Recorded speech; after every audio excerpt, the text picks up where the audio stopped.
Hello everyone, welcome to my channel. तो चलिए, जो इम्पोर्टेंट एमसीक्यूज की 10 क्वेश्चन सीरीज है उसका आज का फर्स्ट क्वेश्चन देखते हैं। That is the which dance form was recently inscribed in the representative list of intangible cultural heritage by UNESCO इन 2023। अब देखो ये क्या है कि जो एक देखो एक तो डांस फॉर्म की बात की जा रही है, तो उसका कहीं ना कहीं रिलेशन किससे निकलता है, हमारे कल्चर के साथ निकलता है। और इसी साल जो है वो यूनेस्को की जो लिस्ट आउट होती है इनटेंजिबल कल्चरल हेरिटेज में, उसमें किस डांस फॉर्म को ऐड किया गया है? सालसा, गरबा, राउफ, भांगड़ा। तो इसमें किसको डाला गया है? गरबा। तो गरबा कहाँ का फोक डांस है अगर आप जानते हो तो? गुजरात का जो है वो फेमस क्या है, ये फोक डांस है। सेकेंड क्वेश्चन है which of these diseases or condition is not primary related to the eyes.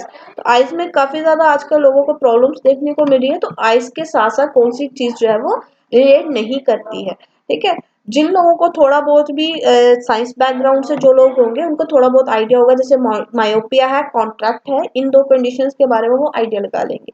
और सबसे बड़ी इंपॉर्टेंट चीज क्या है, अगर थोड़ा कोई कॉमन सेंस के साथ भी चले, तो दैट इज द डिप्थीरिया। तो डिप्थीरिया जो है ये क्या है हमारा आंसर रहेगा, क्योंकि ये वो डिजीज है जो हमारी स्टमक से रिलेट करती है, बट जो हमारे आई से इसके साथ ये रिलेट नहीं करती है। ठीक है, कंजक्टिव्स में क्या होता है, जो हमारे लेंस है उसमें थोड़ी सी वेरिएशन देखने को मिलती है। ठीक है, now next one is the third question is that which relates with the from the English section. Fill the blanks with the appropriate modal auxiliary verbs. तो जितनी भी मॉडल एक्सिलरी वर्ब्स हैं उनमें से इसको अप्रोप्रिएट जो यहाँ पे सूटेबल होगा वहां पे कीजिए। तो यहाँ पे है the children respect their elders. ठीक है, तो बच्चों को क्या करना चाहिए, अपने बड़ों की माइट भी पॉसिबिलिटीज है कि उनको करनी चाहिए नहीं करनी चाहिए, कैन क्या उनको ऐसा होना चाहिए, वो मतलब कि ऐसे तो चिल्ड्रन मस्ट बी, यहाँ से एक तो वर्ड स्ट्रेस आ रहा है वहां से भी हमें पता चल जाता है। दूसरा, अगर आपने मॉडल एक्सिलरी पढ़ी होंगी तो वहां पे आपको पता होगा कि विल जो मॉडल एक्सिलरी है जो वो किसके साथ यूज होती है, फ्यूचर टेंसेस के साथ यूज होती है। ठीक है, might is the second form of May, तो जहाँ पे पॉसिबिलिटीज होगी वहां पे। और कैन भी जो है वो परमिशन के लिए, जहाँ पे कहीं पे कुछ ऐसी होती है कि जैसे मैं आपके लिए कर सकता हूँ नहीं कर सकता, तो वैसी चीजों के लिए कैन यूज होता है। Now next is the constitution of India came into force. तो कॉन्स्टिट्यूशन ऑफ इंडिया जो है वो 1950 में फोर्स हुआ था। इसके साथ साथ मैं आपको दो डेट्स बता देती हूँ, डेट इज द 26 नवंबर। ठीक है, अगर आप बात करो, ठीक है, तो हमें पता है कि अगर यहाँ से मैं थोड़ा सा इसके देखती हूँ, तो आप एक डेट पढ़ते हो 26 नवंबर 1949। कई बार एयर में 1949 भी मेंशन होता है। तो 1949 को क्या हुआ था, हमारा कॉन्स्टिट्यूशन अडॉप्ट किया गया था। वेयर एज जो 1950 में है तो वहां पे हमारा जो कॉन्स्टिट्यूशन है वहां पे इसको एनफोर्स कर दिया गया था। ठीक है, और 1946 से ये बनना स्टार्ट हुआ था। These are the 3 days that you have to be noted down. Now next is the deposits which are payable on demand and can be withdrawn by the public through checks। बोलता वो पैसे जो मतलब कि पे करे जाते हैं थ्रू डिमांड। ठीक है, डिमांड के ऊपर आप उसको पे करे हो, वो जो पैसे आपने रखे हुए, डिपॉजिट्स आपने रखे हुए, और कैन भी, और उनको निकाला भी जा सकता है by the public through cheques. अगर आप कोई पब्लिक में भी उसको आप जैसे साइन करके दे देते हो चेक को, तो वो निकाल भी रहा है, विड्रॉ भी करवा रहा है मनी, तो वो भी किसके द्वारा करवा रहा है, चेक के थ्रू करवा रहा है। तो उस तरीके की जो भी मनी होगी उसको हम उस तरह के जो भी डिपॉजिट्स हमने किए होंगे, जो भी मनी हमने डिपॉजिट करके रखी होगी, तो that will be the wait demand deposits. वो क्या होगी, डिमांड डिपॉजिट्स होंगे। ठीक है, now next question is a man is standing in a lawn facing north direction. तो चलिए यहाँ पे मैं इसको आपको इन शॉर्ट यहाँ पे इसको बता देती हूँ। Wait a minute,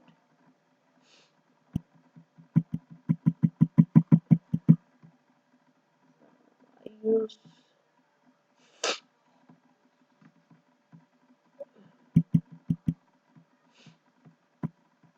okay, now look at here. तो यहाँ पे देखिए, यहाँ पे हम लोग क्या करते हैं, एक लाइन ड्रॉ करते हैं। ठीक है, सॉरी ये थोड़ी सी गड़बड़ होगी मेरे से। ये एक हमने लाइन ड्रॉ की, ऊपर से भी हमने यहाँ से क्या कर दी, एक लाइन ड्रॉ कर दी। ठीक है, डायरेक्शंस का क्वेश्चन है, ऊपर वाली डायरेक्शन हमारी क्या आ जाएगी, नॉर्थ आ जाएगी। नीचे वाली क्या आ जाएगी, साउथ आ जाएगी। ठीक है जी, यहाँ पे हमारी कौन सी डायरेक्शन आ जाएगी, ईस्ट डायरेक्शन आ जाएगी। ठीक है, यहाँ पे हमारी कौन सी डायरेक्शन बन रही है, वेस्ट डायरेक्शन बन रही है। अब देखो यहाँ से बोल रहा है मैन जो है वो नॉर्थ डायरेक्शन में खड़ा है। सपोज करो ये एक लॉन है, यहाँ पे एक आदमी खड़ा हुआ है, वो किस डायरेक्शन को फेस कर रहा है, नॉर्थ की तरफ फेस वो करके खड़ा है। अब होता है नॉर्थ से वो 45 डिग्री जा रहा है, तो ये यहाँ से अगर आप इसका एंगल देखोगे तो ये क्या बनता है, पूरा का पूरा 90 डिग्री बनता है। लेकिन अगर आप इसका हाफ कर दोगे तो ये यहाँ से ये किस डायरेक्शन में जा रहा है, 45 डिग्री, तो ये कितना एंगल बना हमारा 45 डिग्री। लेकिन बोलते हैं वही आदमी ये क्लॉकवाइज डायरेक्शन को शो कर रहा है। ठीक है, अब वही आदमी क्या कर रहा है, एंटी क्लॉकवाइज डायरेक्शन में मूव कर रहा है, एंटी क्लॉकवाइज। ठीक है, तो यहाँ से देखो ये 45, अगर इसका यहाँ से देखिए तो यहाँ से अगर मैं लाइन ड्रॉ करके देखूँ तो यहाँ से ये क्या बना रहा है, एक 45 और दूसरा 45, 90 डिग्री। ठीक है, फिर ये यहाँ से एक और चल रहा है, फिर यहाँ से ये कितना जा रहा है, मतलब इसने बोला एंटी क्लॉकवाइज पर 135 डिग्री जा रहा है, तो 45 45 90, तो अगेन ये क्या करेगा 45 डिग्री और ज्यादा क्या करेगा, मूव करेगा। ठीक है, अब ये जब यहाँ पे पहुंच गया, जब इसने यहाँ से टर्न किया, इसका फेस किसकी तरफ आ गया, साउथ की तरफ आ गया। ठीक है, अब जब साउथ से यहाँ से ये टर्न करा था तो इसका फेस अब किस डायरेक्शन की तरफ होगा, अब इसका फेस किसकी तरफ हो रहा है, यहाँ से जब ये जा रहा है तो ये फेस इसका किसकी तरफ आ रहा है, ईस्ट की तरफ आ रहा है। तो अब ये इसका आंसर क्या बनेगा, ईस्ट बनेगा। तो right answer will be the east. ठीक है, यहाँ पे ऑप्शन मैंने गलत लिख दिए है, that is the option B.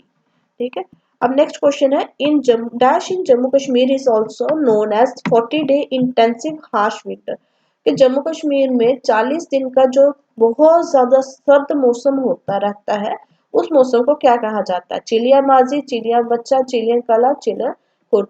तो इसको क्या कहा जाता है, चिलिया कला कहा जाता है। काफी ज्यादा सर्दी जो है सॉरी काफी ज्यादा सर्दी जो है इन दिनों यहाँ पे पड़ती है। ठीक है, स्पेशली कश्मीर वाला जो रीजन है, और जम्मू में भी काफी सर्दी जो है वो इन दिनों में देखी जाती है। देन इज द मेघना, मेघना क्या है, एक रिवर की बात की जा रही है। Is the combined stream of which two river, तो गंगा यमुना का कॉन्फ्लुएंस से मतलब कि मिलके बनी होती है, गंगा गोमती से, गंगा सोन से, या फिर गंगा और ब्रह्मपुत्र से। तो गंगा और ब्रह्मपुत्र से जो एक रिवर बनती है जिसको हम लोग क्या बोलते हैं, इस रिवर को हम लोग बोलते हैं मेघना। नाउ नेक्स्ट क्वेश्चन जो इन्वायरमेंटल से भी है, the Montreal protocol is an international treaty designed to fulfil which of the following objective. तो जहां पे भी मॉनेट्रल प्रोटोकॉल की बात की जाएगी वहां पे नो डाउट कि यूएनईपी की ट्रीटी है। ठीक है, तो ये इसका राइट आंसर क्या रहेगा, ओजोन लेयर प्रोटेक्शन। तो ये किसके साथ डील करती है, ओजोन के साथ प्रोटेक्शन के बारे में बात करती है, बिकॉज ओजोन में जो होल हुए थे उसके बाद एक एग्रीमेंट जो है वो साइन किया गया था किस तरीके से ओजोन लेयर को प्रोटेक्ट किया जाए। तो आज की सीरीज का लास्ट क्वेश्चन है what is the full form of OMR. तो ओएमआर का optic mark reader, optical mark recognition, optical mask recognition, optical mask recognition. तो इसका आंसर क्या रहेगा, ऑप्टिकल मार्क रिकग्निशन रहेगा। ठीक है, तो ये क्या है, और जो हमारी ओएमआर बेस्ड जो आंसर शीट्स आती हैं, ठीक है, तो ओएमआर में वहां पे भी ओएमआर वर्ड यूज किया जाता है। तो ओएमआर है क्या, तो that is the optical mark recognition. तो hope so you like this questions, also the video. ठीक है,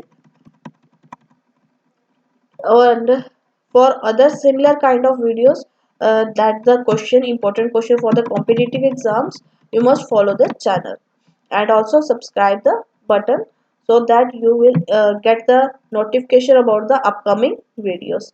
Thank you, keep watching.